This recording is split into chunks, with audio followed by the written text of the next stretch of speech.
Good morning, friends, and welcome back to the Homesteading Housewife. I am Monica, for those of you that are new. Today, we are going to be baking in the kitchen all day, and I wanted to bring you along for my bagel recipe. Now, this is not going to be a sourdough bagel, although I do have that if you want that recipe. But today, it's just using active dry yeast.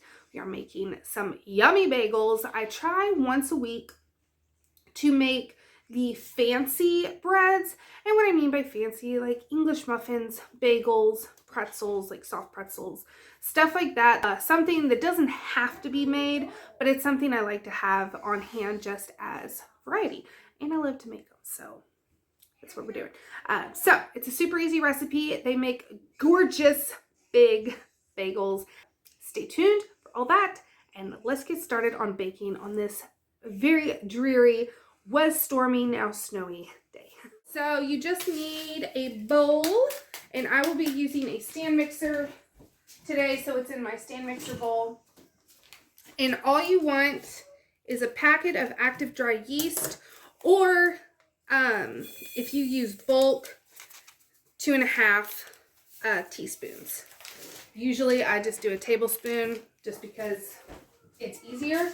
It really doesn't matter. And then to this, we are going to be adding 4 teaspoons of sugar. You can also use honey or maple syrup if you'd rather go that route. It is also delicious.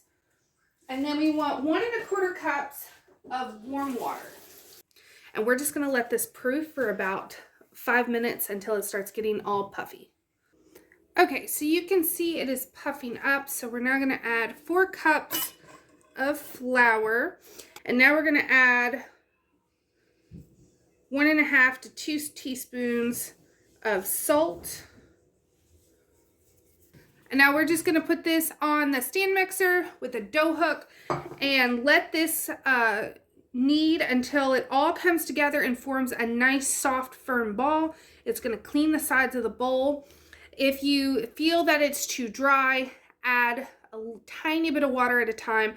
Same with if it's not coming together into a ball and it just looks really, really wet and shaggy looking. You want to add a little bit of flour at a time just until it comes together. Okay, so I needed the last little bit just to make sure it was perfectly kneaded, because hands are better than the dough hook any day.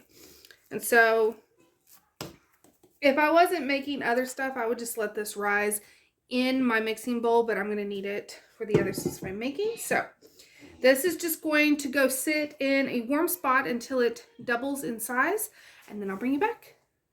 Okay, once your dough is doubled in size, go ahead and punch it down. And then let it rest for 10 minutes. Okay, so once your dough has been deflated and then rest for about 10 minutes, which honestly, I let it rest for as long as it takes me to get all my stuff together. And then I like to form it into a ball. And then I just start dividing it. You can use a scale if you want to be precise, but I'm not worried about everything being exactly the same, because what's the fun in that? You have this person. Oh, no, you don't. Okay, and obviously if you're wanting to make like mini bagels, you could cut them further down. If you're wanting to make giant monster bagels, then don't cut them as much. What's that? This will make 8 normal sized bagels. What's that? So now all you want to do is just form a ball. What you want to do is just form a ball. No, I did not have that one. And we're going to let them sit another 10 minutes just on our baking sheet that is lined with parchment. Okay, so once they have rested, And go ahead and get a pot of water boiling with a few tablespoons of sugar or honey in it. Once it starts boiling, add the sugar or honey, and then we are going to boil these for 30 seconds, about 15 seconds on each side. But what you want to do is make your hole. And so I just kind of push my thumb through, and then you just kind of work the dough around. And you can make these as big a hole or small as you want, but just know that they will shrink and they will puff up.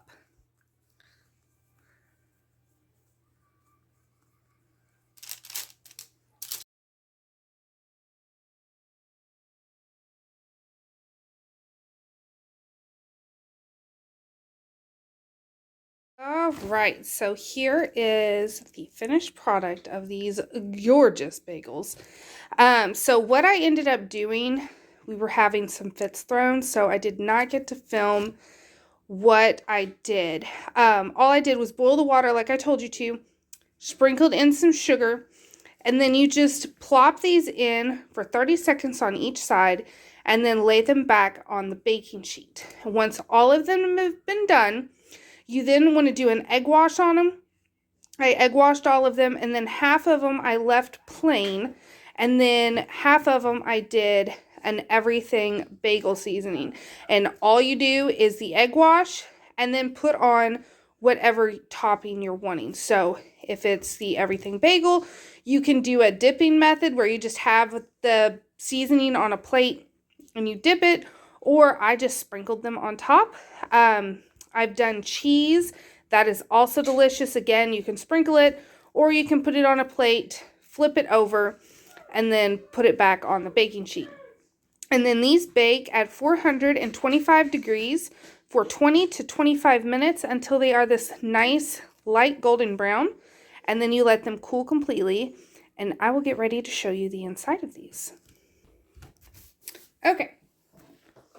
Let's grab one of these because my kids have been begging for one. So they're nice, thick, hearty bagels. And you want to let them cool just so they finish baking properly because the cooling process is part of the baking process. But here, look at that. They are chewy and ready to be toasted.